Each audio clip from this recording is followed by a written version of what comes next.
This is an ABC News special report celebrating Jimmy Carter.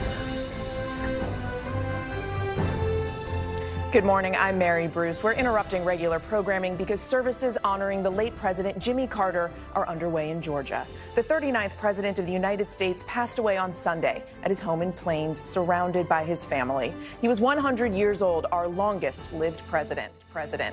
What we are about to see this morning is the beginning of the state funeral services, which will conclude with President Carter's burial in his beloved hometown of Plains, Georgia, on Thursday. This morning, the Carter family will arrive at the Phoebe Sumter Medical Center in Americus, Georgia.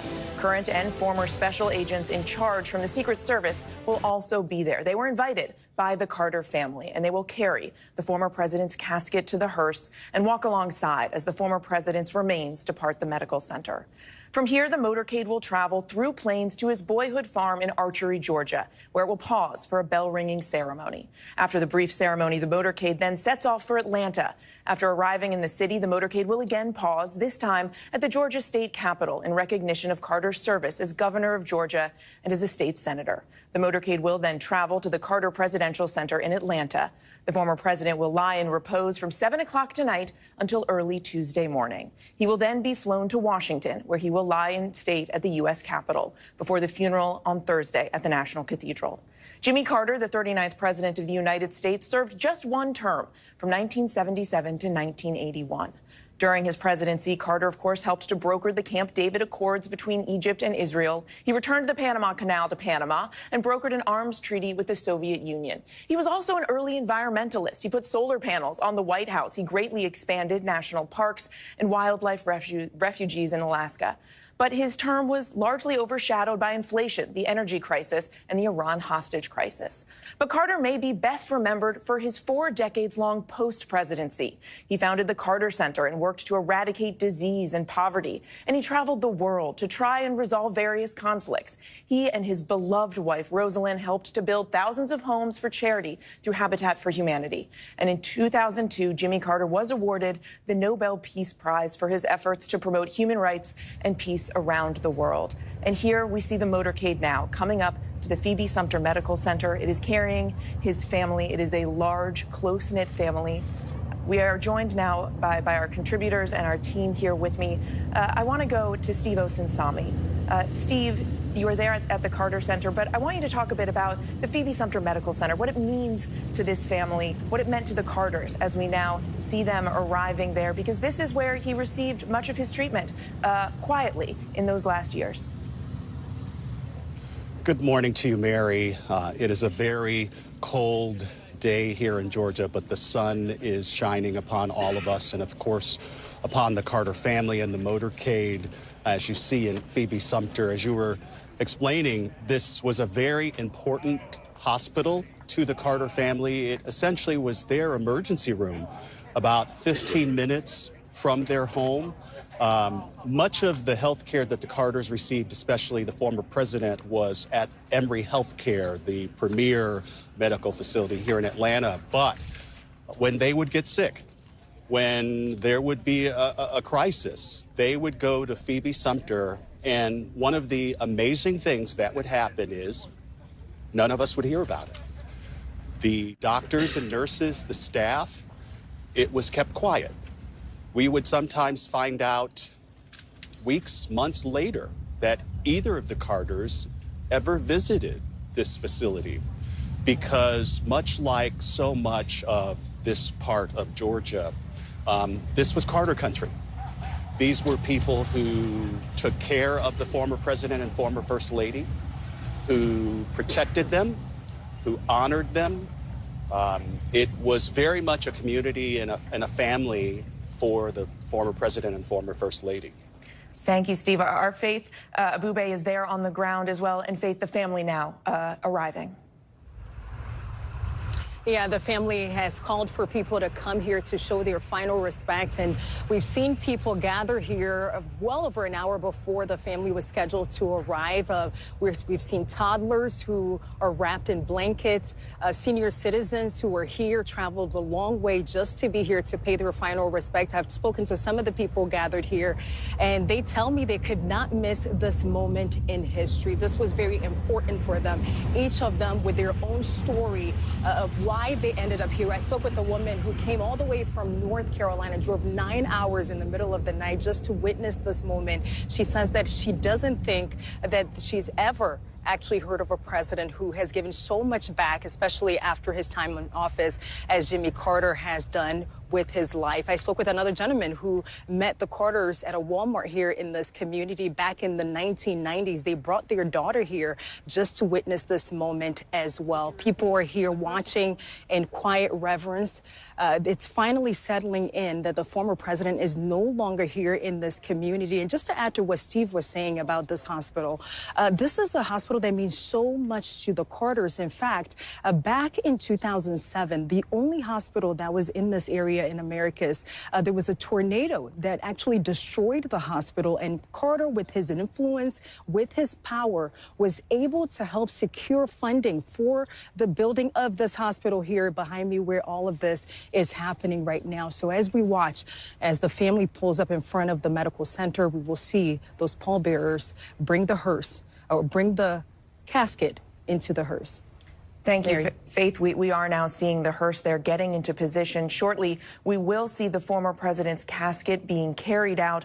The pallbearers, an interesting choice, one made by the Carter family. They wanted to use this opportunity to note the incredible work that is done by the members of the Secret Service, those who spent so much time protecting the Carters and their family. These are people that protected the former president for more than 40 years, forming close bonds. They traveled the world together. They spent time with the Carters personally while Jimmy Carter was out fly fishing or skiing, spending time with family, enjoying his hobbies. One former special agent who we're going to see here actually accompanied Carter to over 140 countries.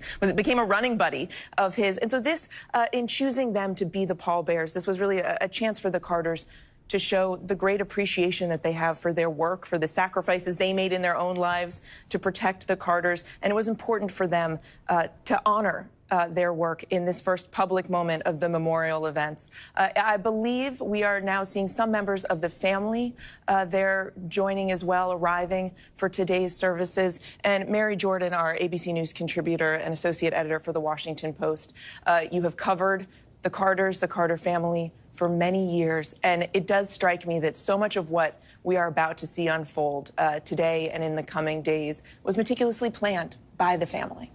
Yes, and of course, they've been, the minute you leave the White House, you start planning a presidential funeral.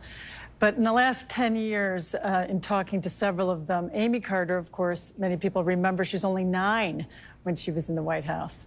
And his son, Chip, James III, was with him so many mornings. He would say that the best time for my dad is at 5 a.m. That's when we can talk. That's when he's most alert. And Jason Carter, his grandson, who will be speaking at the funeral, he said, you know, I just had a feeling. And so I went there a couple days before he died, right around Christmas. Yeah. And there he was, still on his recliner, the brown recliner in his living room. So he was still getting up, right up until the time he died on the 29th of December. But, you know, of course, who's missing there are his siblings. Jimmy Carter had 3 siblings. All of them remarkably died of pancreatic cancer. They were 51, 53, and 63. So he outlived his siblings, you know, by more than 40 years. Billy, many people remember Billy, his brother. There was Billy Beer and his beloved sister Ruth and Gloria. But there's still a massive Carter family, and it's a big day, like you said, that they've planned for a long time. And the family, of course, extends not just beyond his immediate family, but also to this community. And so much of today is about Plains, Georgia, about this rural community, the Phoebe Sumter Medical Center, you know, where he is starting today. But this is, you know, where he was formed, where his life began, and where he now will be, what will now be his final resting place. And it strikes me in seeing those images that Faith was talking to of members of the community who have come to gather that they, in many ways, felt like family too. You know, Plains has 573 people, according to the 2020 census. Look at how big that building is. You know, nothing was left to chance. Jimmy Carter wanted people to see that large medical center because rural health was one of the things very important to him. And we are now seeing, of course, the family coming up and gathering. Mary, you know them well. Who do we see here? It's Amy Carter and Amy Carter's husband, who seems to be in a wheelchair there. And we see he has 4 children, 11 grandchildren. He had 12. He outlived one of his own grandchildren, and of course, 14 great-grandchildren there.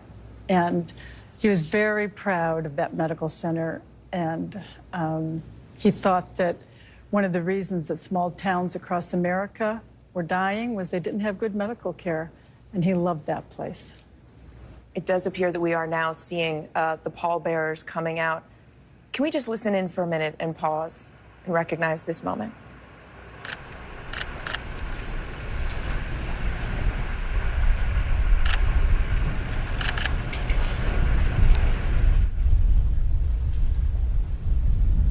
Again, you are seeing here members of the Carter Protective Division, their families also invited, a chance for the Carters to highlight the important work that these men did as well, their service and sacrifice to protect Jimmy Carter and his family.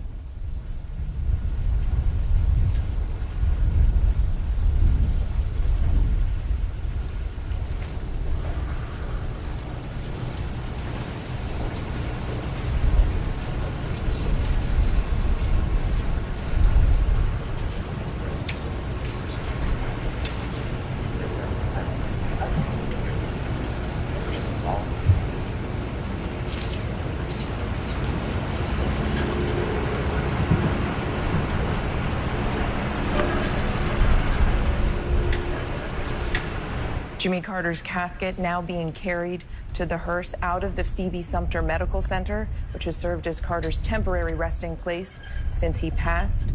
It also, of course, played a role in his care in these final years of life.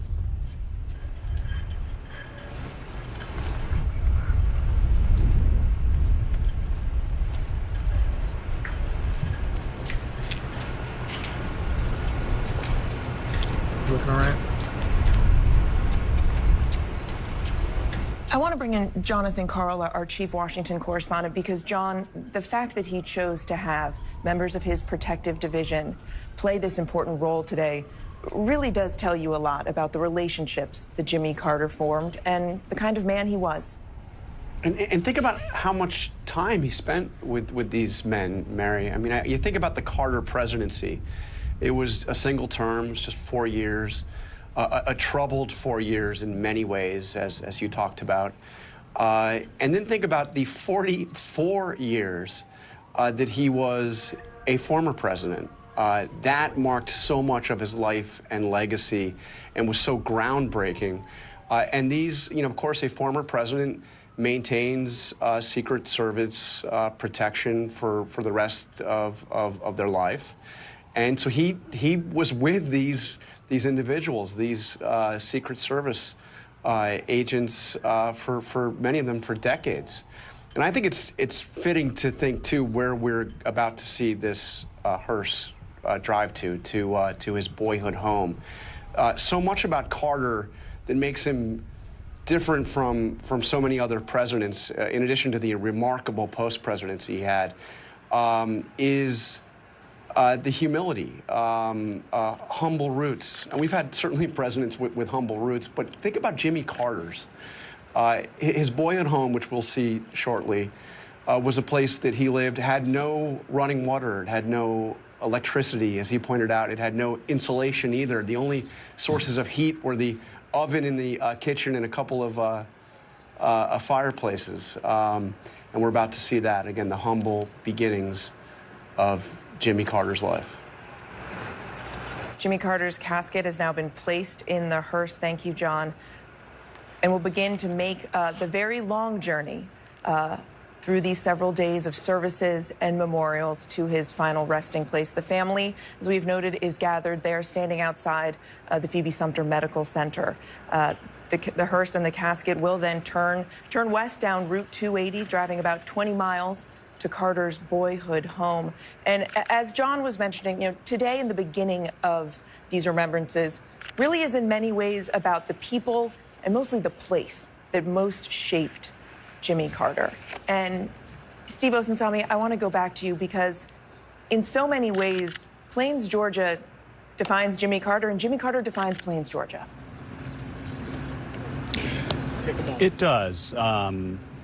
It's a rural community, Plains, Americus, about 3 hours south of the big city. It is, especially back in Jimmy Carter's youth, and really mostly farmland, farm country. There's a connectivity to that part of Georgia, and Jimmy and Rosalind Carter were absolutely at the center of this. This is as John described, his boyhood home. I've been inside that home. It is tiny.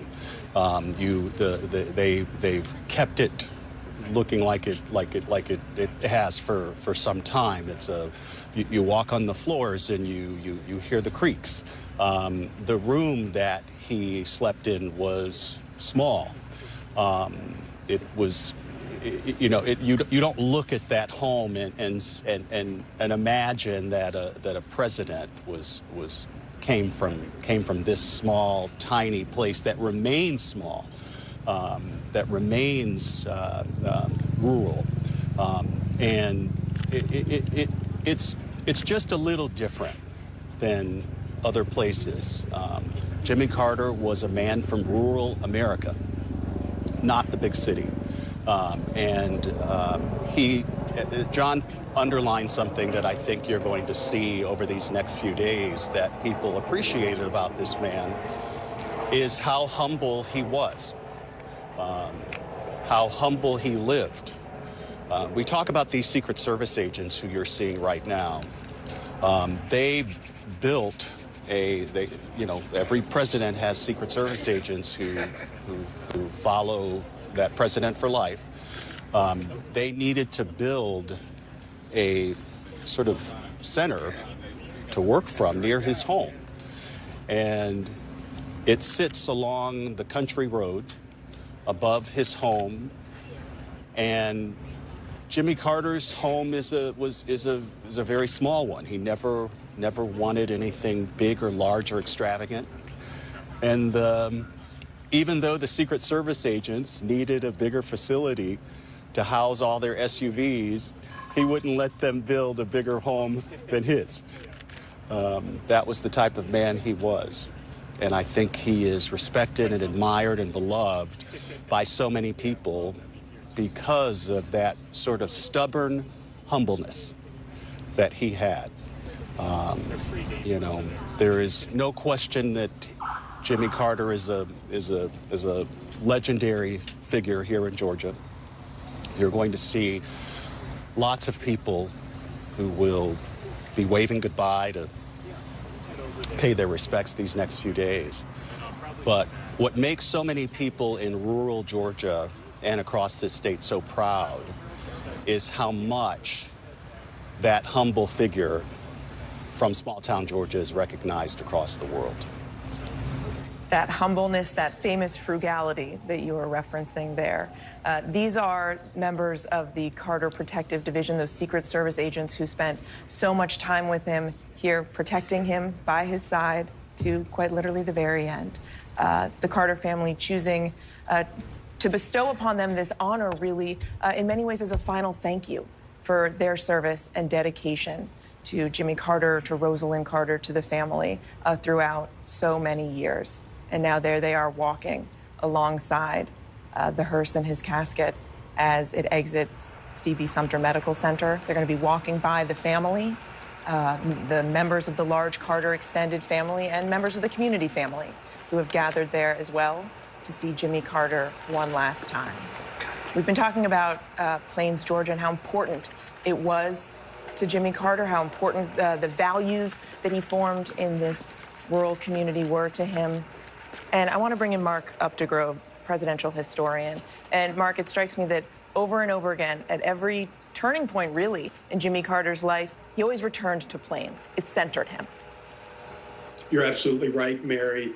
Of course, he was born there in 1924 in Archery. We're going to see the boyhood home in a moment. In sort of this Huck Finn kind of existence, he was barefoot most of the time in his boyhood. He wrote a wonderful memoir about that called An Hour Before Daylight. It was nominated for the Pulitzer Prize. He was so proud of those years that he spent in Plains.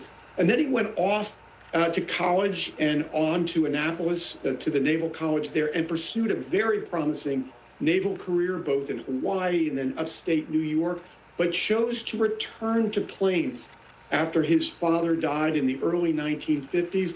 Rosalind Carter, his partner of 77 years, then they were then newlyweds. She didn't want to go back to Plains, but Jimmy Carter had seen the great mark that his father had made, the pillar of a community that both his mother and father were. And he wanted to return to Plains to be that kind of figure in Plains, to make that kind of difference, kind of an Atticus Finch of Plains, Georgia. And of course, he returned to Plains again after leaving the presidency in 1981. It's almost as though the soil from that part of the country pulsated through Jimmy Carter. And there we see the crowds who have gathered, perhaps some locals, perhaps some in from out of town, coming to pay their final respects to the former president. For many there, it may be their former neighbor as well. The motorcade will now turn west down Route 80. It's going to drive through downtown Plains, and it may seem funny to even refer to it as downtown Plains, because as we were discussing, this is a very small town, about 600 people. We're about 150 miles south of Atlanta, and this town really, in and of itself, is a celebration of the life of Jimmy Carter. You know, the general store there is known for its peanut butter ice cream, of course, a nod to the former peanut farmer who went on to become the 39th president of the United States. And the town is such a focal point of his life. His family had a farm there since 1833. It's where his values were formed, that no-fuss way of life, where that was rooted. And Mary Jordan, you spent a lot of time covering the Carter family, but also spending time with the Carters there in their home during their final years. In fact, when I'm looking at that crowd, I'm thinking about how this is really Republican country. You know, many people there are Republican, and it is not a time for partisan politics. No matter what political party you were, you admired Carter. Maybe you didn't like his policies, but you really admired what he did. And last year, on the eve of his 99th birthday, I was standing at downtown Plains. There was a crowd like this that we're seeing on lining the streets, because it was the Peanut Festival. And all of a sudden, a Secret Service vehicle turns the corner, and Jimmy Carter and Rosalind are in the back seat, and the crowd goes crazy. This is just last year. He turned 99 on October 1st. I'm standing there, and all of a sudden, people started singing, "Happy Birthday, Mr. President." And when I was talking to those people, it was stunning how many people were Republican, because it's been so partisan.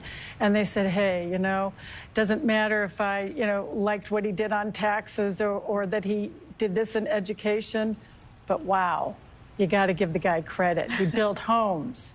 He really cared about health. And, he wasn't, his famous line was, this is a good country, and there's good people in it, and I think we deserve good government. And this is Jimmy talking, and I want to be good. What a story, what a moment. And I do, what you're talking about, I want to bring that to our Terry Moran, because Terry, so much has been made and will be made of his post-presidency and the tremendous work he did after he left the White House. But to Mary Jordan's point, so much of what Jimmy Carter did really transcended politics. And that's a pretty remarkable thing, given what a divided nation we are right now. No question about that, Mary. Considering how divided we are, he does have this ability, as we say goodbye to him, to bring the country together in some ways. And I think that's because he led this extraordinary American life, right? From Plains, Georgia, to the White House, to the world, a global figure. But that extraordinary life was undergirded, structured by the old, ordinary American values. He was born in Plains. He died in Plains. He'll be buried in Plains. At a time when small towns are emptying out around the country, he stands in contrast to that. He was married for 77 years. He taught Sunday school until he couldn't anymore. People recognize in Jimmy Carter's personal life a commitment to a kind of way of living as an American that many people fear is leaving the country. Whatever they thought of his politics or his presidency, he struggled in the presidency, no question about that. I know we'll talk about that. His personal life, which also structured that extraordinary effort around the world to eradicate disease, to bring peace, those were undergirded by that sincere faith he had and those old American values. And John Karl, our chief Washington correspondent, as Terry mentioned there, his administration, certainly his time in Washington, not without challenges. It was a deeply troubling time in the United States, but think of how it started. One of the notable things about Jimmy Carter is he was elected as, in some sense, as an antidote to the crises of the Vietnam War and Watergate. He was this one-term governor out of Georgia who seemed to come out of nowhere to capture the Democratic nomination, a evangelical Christian with the kind of personal life that Terry just described, seemed as exactly what America needed at that point. But no sooner did he get into the White House that you had a series of crises both at home and abroad. You had an energy crisis brought on by an oil embargo that resulted in high gasoline prices, gas lines. I remember as an elementary school kid, the family would have to go and wait online on the appointed day to get gas. You'd sometimes, be online for more than an hour in your car waiting to get gas. Inflation was high. They called it stagflation because not only did you have high inflation, but you had no economic growth. You had high unemployment. A term that was used back then was the misery index. It was actually something that Jimmy Carter had used during his campaign against Gerald Ford to talk about the economically challenging times under the Ford administration. But it got worse, significantly worse, with Jimmy Carter as president. And then you had major crises abroad. The most significant and overwhelming in 1979 when the U.S. Embassy in Tehran was taken over by Iranian fundamentalists, and our personnel were held hostage until the end of his presidency for over a year. You had the Russians invading Afghanistan also in 1979, and Jimmy Carter responded to that by imposing a grain embargo on American grain shipped and sold to the Soviet Union. That angered farmers in the United States. That created more hardship for them when already in an economic time. And then he made the very controversial decision to boycott the Olympics, which were held in Russia, held in Moscow that year. And, that created, a backlash among so many were looking forward to the Olympics. So Carter dealt with a series of real major crises. He did have significant accomplishments as president. The peace deal between Israel and Egypt, which still stands today, but his accomplishments very much so overshadowed by those challenges that led to a really decisive victory for Ronald Reagan in 1980, a landslide loss for Jimmy Carter. And it's significant that we will talk as much as we should about the 4 years of the Carter presidency as we do, about his incredible post-presidency, where his accomplishments are truly beyond question.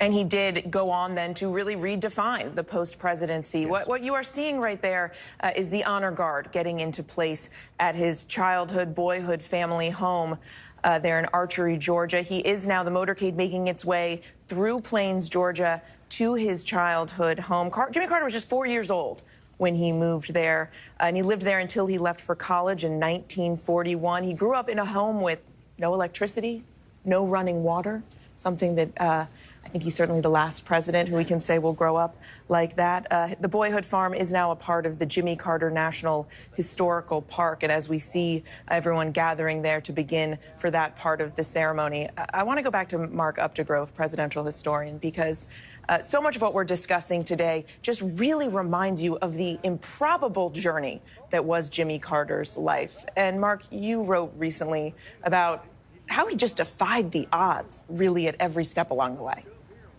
Throughout his life, Mary, it can't be overstated.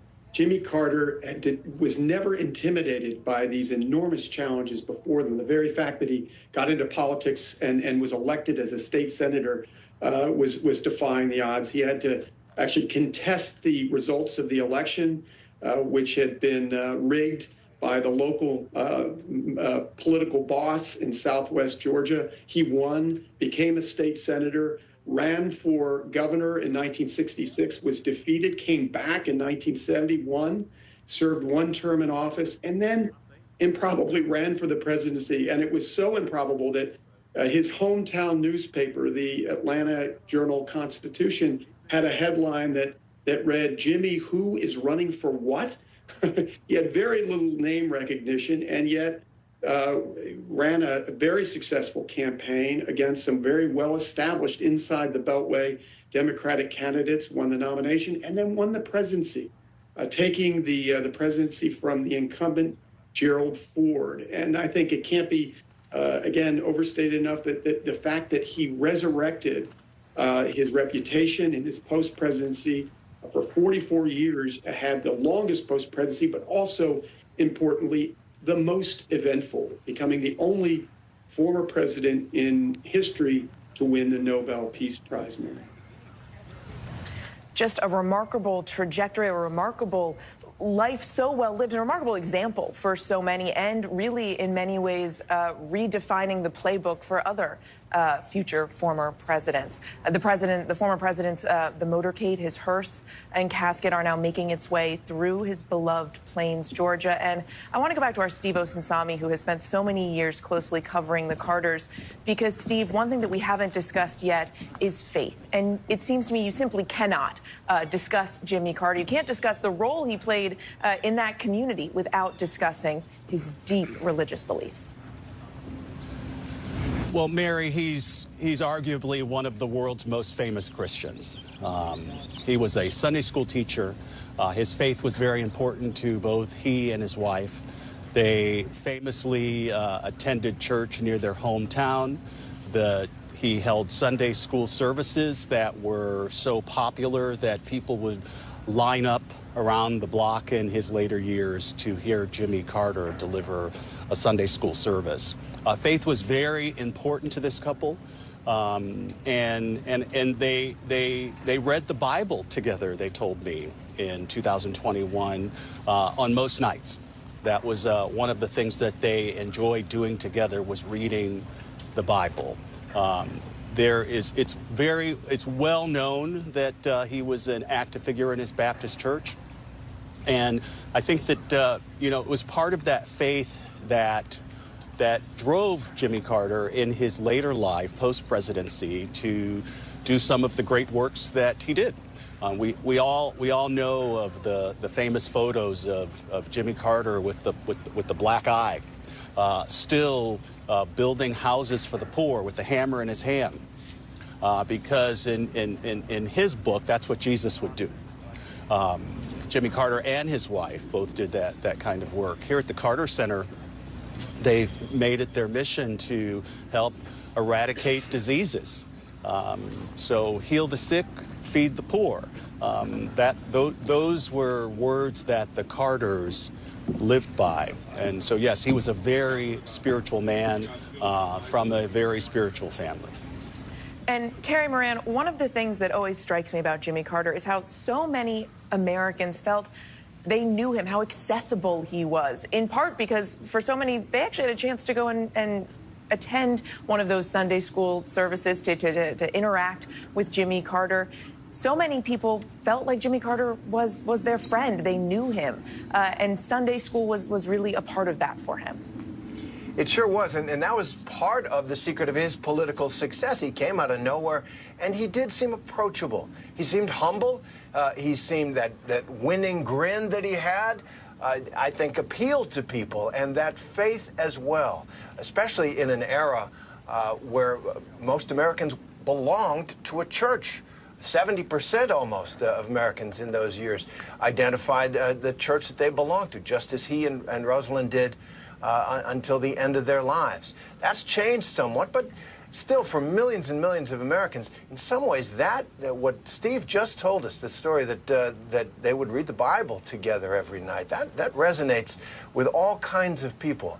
He is a political figure from another time, but he does still touch some of the deeper currents of American life. And that faith, that going to his Sunday school lessons, that was kind of a thing for a lot of people. A lot of people who disagreed with him deeply about politics. I talked to a pastor once who was very much opposed to many things that Jimmy Carter did, and yet he wanted to go and thank Jimmy Carter for his work around the world. And so he went to one of the Sunday school lessons. I think it was a hot ticket for a lot of people in this country.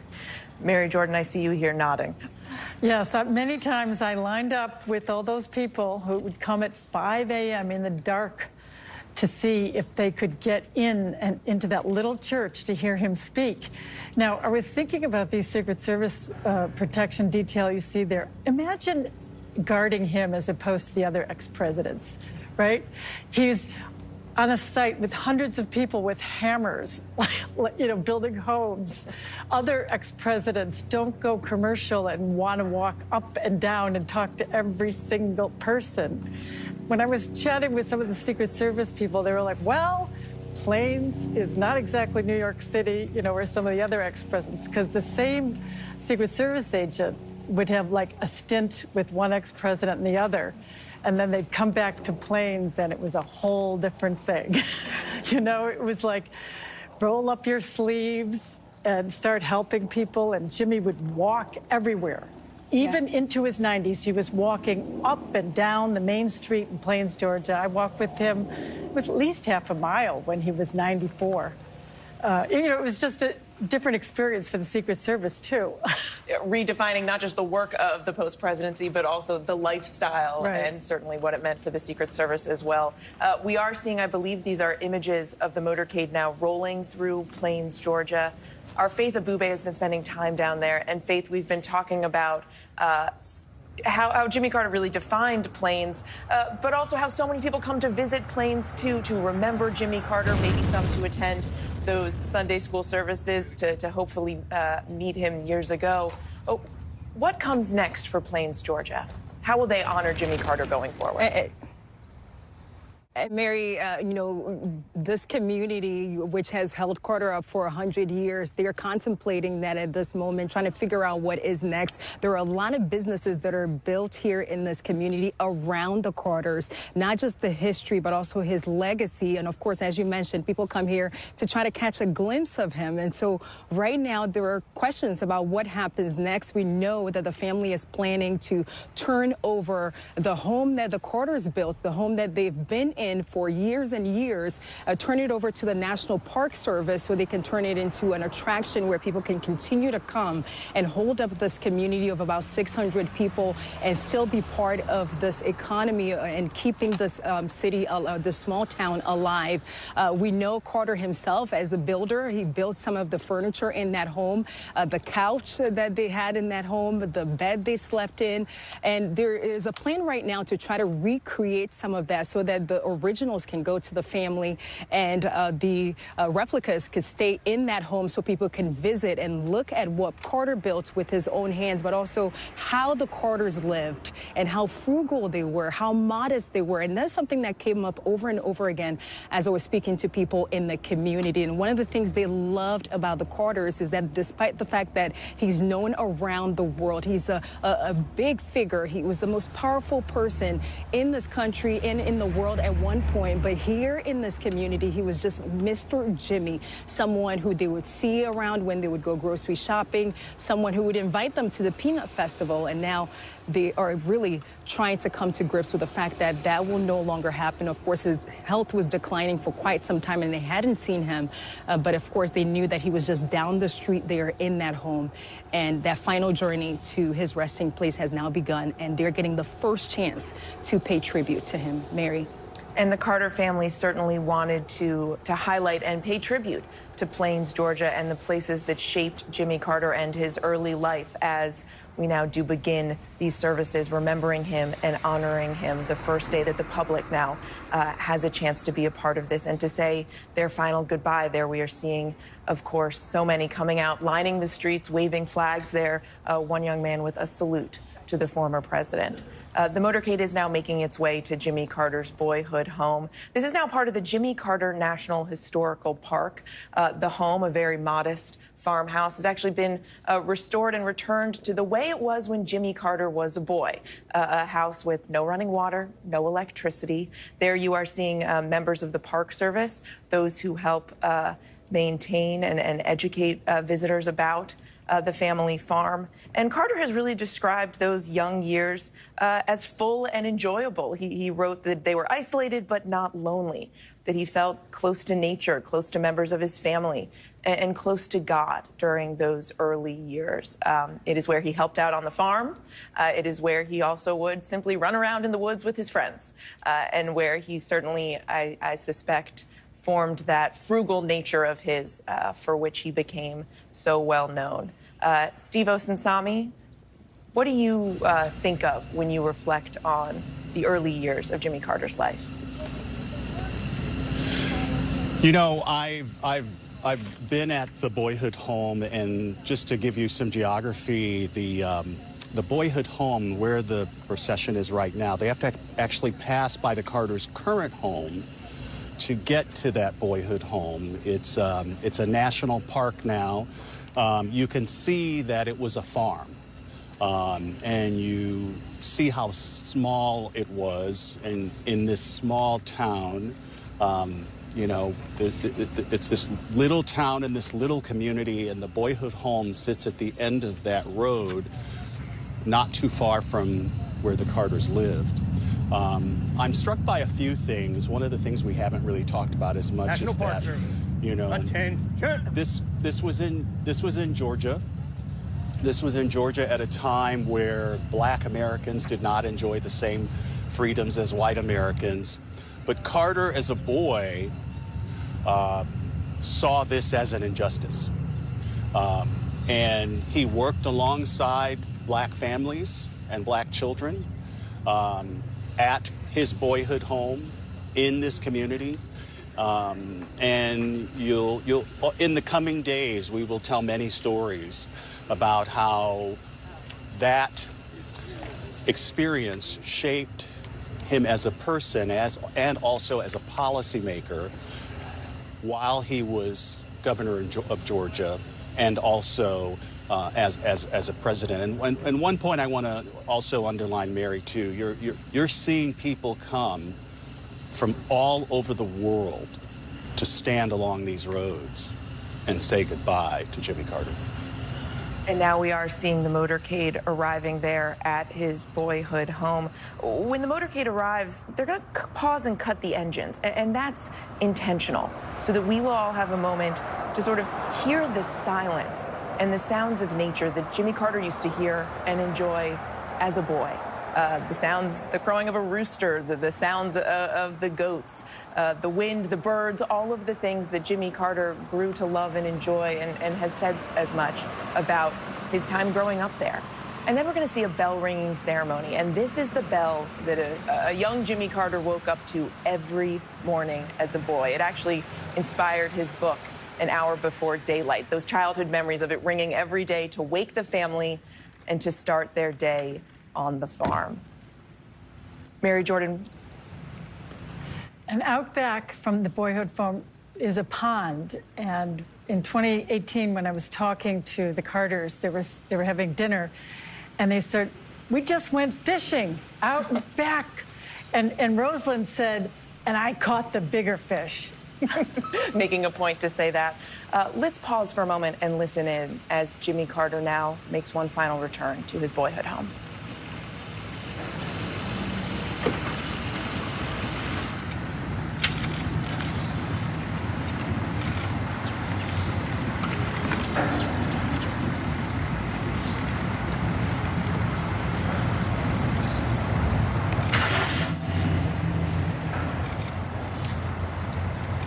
There you hear those birds chirping, the moment as the Carters had hoped it would be.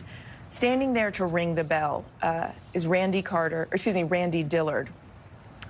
He is a lifelong resident of South Georgia. He worked previously as a park ranger at this very site. He now manages the Jimmy Carter National Historical Park. And also Karen Berry, the administrative officer for the Carter National Historical Park. They're going to ring the bell 39 times in honor of the 39th president.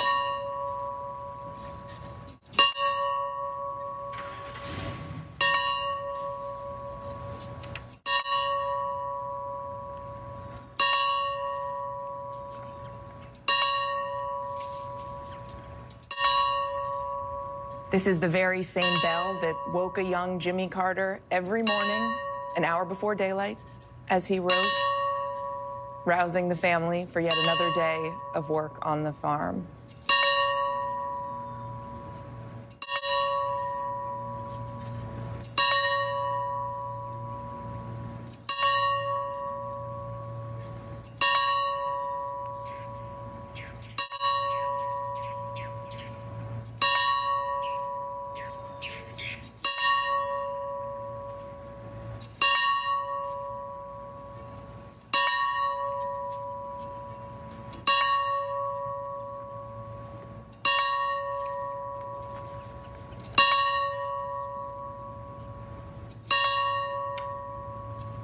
And there we see Randy Dillard, park ranger at the site, now manages the Jimmy Carter National Historical Park.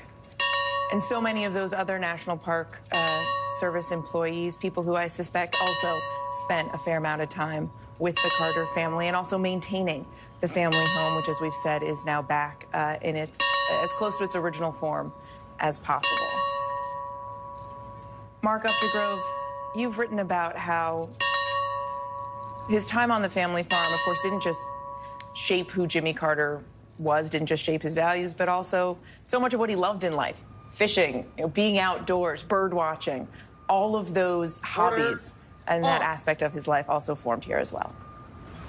You're absolutely right. This is so much a part of him in so many different ways, including those hobbies that you mentioned. He was an avid fly fisherman. He loved to bird watch. He was a woodworker, as was discussed before. I was once in his bedroom after church and with him and Rosa and my wife, and she said, well, thank God I made the bed. And he patted the bed and said, yeah, but I made the bed. He had literally made the bed on which they slept. So I think the other thing that should be mentioned is the Black community, which was talked about earlier, but in Archery, Georgia, it was principally comprised by Black families. There were 50-plus Black families that lived there. The Carters were one of the only white families in Archery. So Jimmy Carter grew up among Black playmates and relatively free of the racial prejudice that was so endemic to that part of the world, partly because of his mother. His mother rejected that Jim Crow segregation, and it would inform his stance as governor. He ushered in a new breed of Southern governors and the New South by saying at his inauguration when he went into the governorship in 1971, I say to you frankly that the time for segregation is over. And John Karl, you know, it strikes me that he certainly had this simple upbringing, and he carried that throughout his whole life, as we were discussing, even in his post-presidency. You know, unlike so many others, Jimmy Carter didn't go on to give fancy speeches. He didn't join big boards. You know, being rich was never an ambition for him. He returned in many ways to this simple life from which he was raised. Yeah, there's a model for ex-presidents that we've seen time and time again, and that is you leave the presidency, you can command hundreds of thousands, sometimes millions of dollars for a single speech, join corporate boards, you can have a quite lavish and high-profile existence as a former president. We saw that before Jimmy Carter. We certainly have seen it after Jimmy Carter, but Jimmy Carter didn't really do any of that, moved back to Plains, to that modest home on the Carter family property.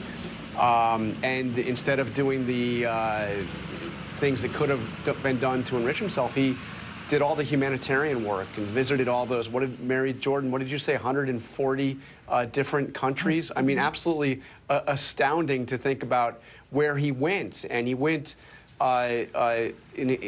with his humanitarian work for the Carter Center to some of the most remote and poorest places in the world, and had direct person-to-person human contact with some of the neediest people who his Carter Center was dedicated to helping. And Mary, I have to say, as we see the motorcade move on, when I was watching, we were watching it go through Plains, you know, Mary Jordan mentioned the population of Plains is just being slightly over 500 people.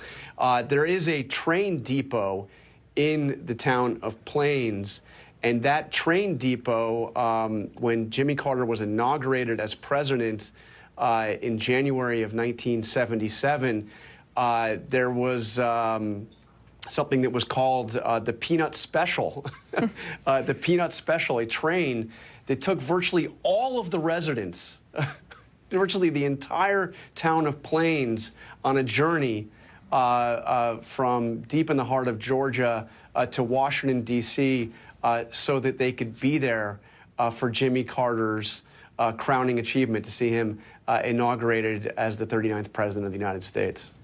Jimmy Carter, such a part of this community in really every single way and aspect of life. And Mary Jordan, we've been discussing you know, how really the seeds of racial justice were planted in him in his time and upbringing at the family farm. But in talking about his post-presidency, too, that determination to make sure that everyone was treated fairly and equally. It's something that you hear in the stories of him as a young man, and obviously what was so central to his work post-presidency as well. Determination, I mean, I'm so struck here by the unstoppability of this man, right? When you're with him, right? He loses. It's a wipeout. Reagan just crushes him. He goes back here to his hometown, depressed. He said, if it weren't for the fact that Rosalynn was more depressed, it made me kind of help. And I said, I can do more. He kept saying, I can do more, and racial justice was right up there. When he was in the White House, he appointed more black people to the federal bench than every president combined. And he kept doing it, and he kept talking about women's rights. I think why today there is, like they were ringing that bell, and I kept thinking there's something about Jimmy that rings, there's a resonance now, right? And I think it's his resilience. Bad things happen to this man. You know, I mean, he was mocked as a president because of the hostage crisis and gas prices, and he just kept going. You know, even the Secret Service were lifting him into a pool well into his 90s. He was so determined to keep swimming, to keep going. That determination, amazing, that amazing. resilience, that grit, it really is amazing. The motorcade is now going to be making its way towards Atlanta. I want to go to Steve Osunsami, who's there at the Carter Center. And Steve, you cannot talk about the work that Jimmy Carter did, that resilience, that determination, without talking about the people who supported him. And that, first and foremost, is Rosalynn Carter. And what a remarkable love story the two of them had, one truly for the ages. And Steve, you spent a lot of time with them. You actually conducted their last joint interview together. Tell us a bit about what you observed of the two of them together. He often called her his secret weapon. She was absolutely his right hand, left brain. They were a true team, something that people would admire for that. I want to come back to that a second. I want to touch on a couple things that both John and Mary pointed out. In that interview, our final interview with them, which was their last together and their last television interview, they talked about their time returning from the White House to Plains. The former president describes them as being depressed in that period of time, and they could have done what many other presidents and former first ladies did. Instead, they went back to try and save their farm. They were in a financial crisis. This wasn't a good period for them. You know, it was a difficult time for the family, and they rebuilt, and they did it together. In starting the Carter Center, this was a project that the two of them did together. They worked together while they were in the White House. This was a former First Lady who championed mental health issues, and he gave her the space and the room to operate in this way. It was really unheard of at that point. But theirs was absolutely a love story, and I'll share something that Jason Carter told me last week, that he had talked with his grandfather in the last few weeks, and we know that Rosalind went first in 2023, and there were a lot of us who, knowing how close they were concerned about him going soon after, and he said that when he talked to his grandfather told him, you know, it was time. I want to see Rosalind. I want to see my wife. I want to see Rosalind. What a remarkable thing. What a remarkable love story between the two of them. I want to go back to our Terry Moran. And Terry, when you think about Jimmy Carter and his legacy, what will be at the top of your mind? Well, his presidency, but more his post-presidency, right? That amazing adventure that, as Mary was saying, is just an inspiration. Knocked down, defeated, humiliated. He got back up. He kept keeping on because, and I think this is what we're celebrating about him today, he was so grounded. Right? This time, this farewell to Plains, the first chapter in the long farewell to our 39th president, is we recognize how grounded he was in that community, in his faith tradition, in his family, in his marriage, and at a time when so many Americans feel disconnected, they feel almost as if they're groping for meaning. There is a lesson there, too. He came home. You know, a lot of presidents don't. He did, and he found the meaning that inspired him to live that extraordinary post-presidency. Thank you, Terry. John Karl, your final thought on the lessons learned in this moment. Well, we talk about his humility because it's right out there before us, but it was really the drive and determination of Jimmy Carter. It was so audacious of him to decide to run for president in the first place. His mother famously asked him, president of what? And to go on to win that presidency and to come back the way he did. And also, just one other thing, I was there when he was diagnosed with cancer that had spread to his brain. That was almost 10 years ago, and it was seen as a real death sentence. I mean, after all, his three siblings had all died much younger from cancer. There really wasn't any obvious treatment. They were trying an experimental treatment that might be able to keep him alive a little bit longer. And he went on to have another decade, a very full decade of life, and beat cancer, beat one last mortal enemy. Just a remarkable example of a life, a remarkable example for the post-presidency as well. John Karl, our thanks to you. The motorcade is now heading to Atlanta, a drive that will take 4 hours. It is going to purposefully go through back roads, slowing down in rural towns to allow mourners there to catch a glimpse. In Atlanta, the motorcade will also pause at the state capitol to honor President Carter's service as Georgia's governor and as a state senator. President Carter's remains will then be brought to the Carter Center, where he will lie in repose until Tuesday, and the public will be able to pay their respects as well. Our coverage continues on ABC News Live and abcnews.com, and we'll have another update here on ABC during the NFL pregame show in the 3 p.m. Eastern hour. I'm Mary Bruce in New York. Have a good morning. This has been a special report from ABC News.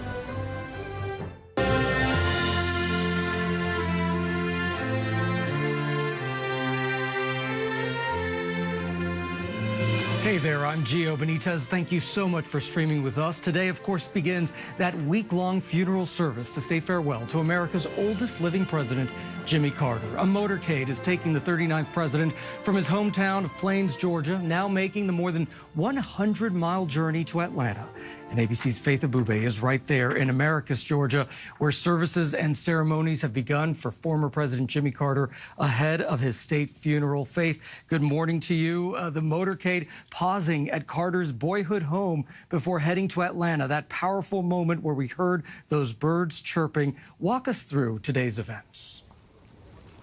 Yeah, and it all started right here at the Phoebe Sumter Medical Center, where there's a deep connection to the Carter family. Carter himself helped build this hospital because the one that was here before was destroyed in a tornado back in 2007. And so he used his influence and his power to help secure funding for this hospital. And this is also where his wife of 77 years was transferred back to the family along her funeral route as well. So this hospital means a lot to the Carter family. We saw as the motorcade pulled up, the family members getting out, and of course the Secret Service agents who are current and former Secret Service agents who have protected Carter for decades. They were on hand to carry his body from the medical center into the hearse that was waiting right outside here behind me. And then we saw as a crowd of people watched quietly, some of them their hands on their heart, they were waving flags, some of them just pointing out the moment, the historic moment to their children who came here. We talked to a woman who drove here overnight 9 hours from North Carolina just to be here. We talked to another gentleman who met Mr. Carter and his wife back in the 1990s at a Walmart while they were both shopping, and the genuine interaction between the both of them allowed him to just want to come here and to pay his final respects as well. And that was the story all along. Everybody had their own stories here along the driveway here to the medical center. And then the motorcade moved ahead into Plains, Georgia, Carter's hometown of 100 years. This is a place where he would walk into town barefoot sometimes when he was a child, or come in with mules back then during the segregation period and also during the Great Depression. Of course, he lived not too far from there in a small home where he had his humble beginnings. There was no electricity and no running water. And we saw that motorcade pause there, and the bell outside the farm rung 39 times. And the significance of that, Carter talks about in his own memoir, where he talks about back then there was an African-American couple that lived on the farm, and every morning, an hour before daylight, Jack, who was the gentleman there, he would ring the bell 1 hour before daylight, and then the family would know to get up. And Carter would grab a lantern and come outside and go look for the horses and the mules so they could plow the farm. And so that was a very significant, a poignant moment. And now the motorcade is on its way to Atlanta. Once it gets over there, state leaders, the governor, and lawmakers will pay their respect at the state capitol. And then the motorcade will move on to the Carter Center. Of course, that is near and dear to Carter's heart. This is something he and his late wife worked on for years and years in order to continue his legacy. They were able to spread democracy around the world, eradicate disease, Jesus and do so much good in the world, which inspired so many people to line the motorcade route today to pay their respect. Gio. So many special moments, Faith. And President Biden is expected to deliver a eulogy at the state funeral in Washington on Thursday. What do we know about that? Yeah, so even before Carter's passing, we heard the president talk about how, their long friendship. They've been friends for years and years and years. And the President Biden, talked about how the former president, Jimmy Carter, personally asked him to deliver a eulogy. We're still waiting on confirmation and the details of all of that. But usually with the state funeral, which is happening next week, Thursday, at the National Cathedral in Washington, D.C., you would expect to see all living former presidents in one space, of course, dignitaries from around the world. All those details have yet to be released, but we're expecting to perhaps maybe we could see the Obamas, the Clintons, the Bush family as well there at the National Cathedral. And of course, there's a whole mourning period before we get there. Carter's body will lie in repose at the Carter Center in Atlanta for a few days. The public can go and visit with him and pay their respects. And then the body will be flown on Tuesday to Washington, D.C., where he will lie in state at the U.S. Capitol, where people can also go there and visit with him as well before that state funeral next week, Thursday. Gio. All right, Faith Abubey, right there in Americus, Georgia. Faith, thank you so much. We want to go ahead and talk about the life and legacy of Jimmy Carter now. And so we're joined by ABC News contributor and Washington Post associate editor, Mary Jordan. Thank you so much for being here. Delighted. Absolutely. Let's talk about that, because we're talking about someone who was the 39th president, but in recent years really has stayed out of politics, right? What's his political legacy now? It's a great question. I mean, because most of us are thinking of him as a legacy of our country. We're only 250 years old, about the whole country. He was 100 of them. He was born in 1924. He lived through the Depression. He joined the military to the Navy for World War II. He evolved with women's rights, and boy, his wife, Rosalind, will talk about that. Because when I met Jimmy, she used to say, he didn't understand about equality, and he used to tell me things. And, and later on, he said he never, ever made a decision of any importance without consulting her. And of course, he was famous. And one of the proudest things he's ever done is to promote women, both in government and to the federal bench. So he's the story of so much of our country.